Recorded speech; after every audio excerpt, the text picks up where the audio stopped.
आइए मैं आपको समझाता हूँ कि इस सवाल को हम कैसे करेंगे।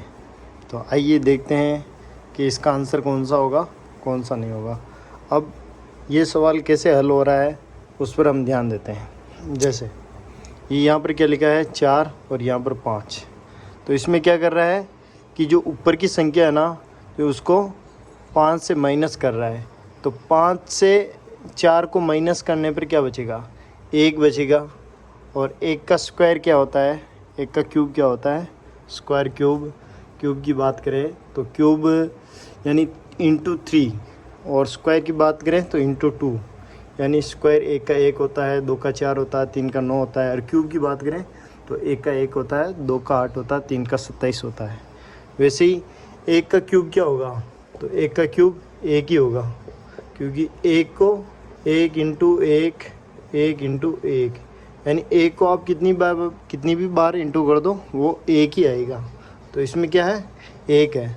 तो इस तरह से ये 1 आया। अब 64 को देखते हैं हम कि 64 कैसे आया। तो 7 में से आप ऐसा करो कि 3 माइनस कर दो। क्या कर दो, बड़ी संख्या से छोटी संख्या माइनस कर दो। तो कहने मतलब 7 में से 3 माइनस कर दोगे तो कितना बचेगा, 4 बचेगा।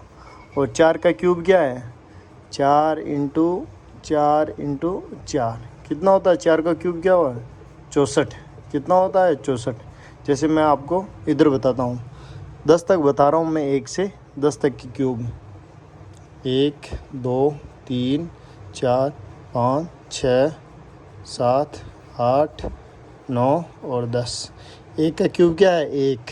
2 का क्यूब क्या है, 8। 3 का क्या है, 27। 4 का क्या है, 64। 5 का क्या है, 125। 6 का क्या है, 216। 7 का क्या है, 7 का क्या है, 343। 8 का क्या है, 512। 9 का क्या है, 729।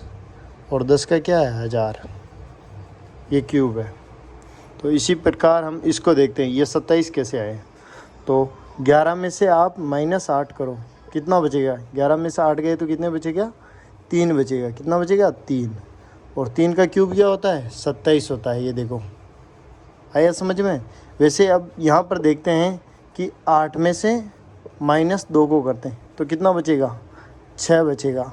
और 6 का क्यूब क्या होगा, 6 का क्यूब क्या होगा, 6 का है देखो 216। क्या होगा, 6 इंटू 6 इंटू 6 करने पर कितना आएगा, 216।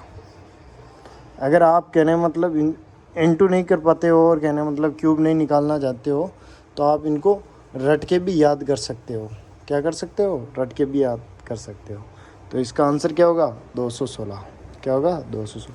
तो यहाँ पर प्रश्नवाचक चिन्ह पर क्या आएगा, 216 आएगा। ये हमारा आंसर है। ओके, चलते हैं नेक्स्ट क्वेश्चन की ओर।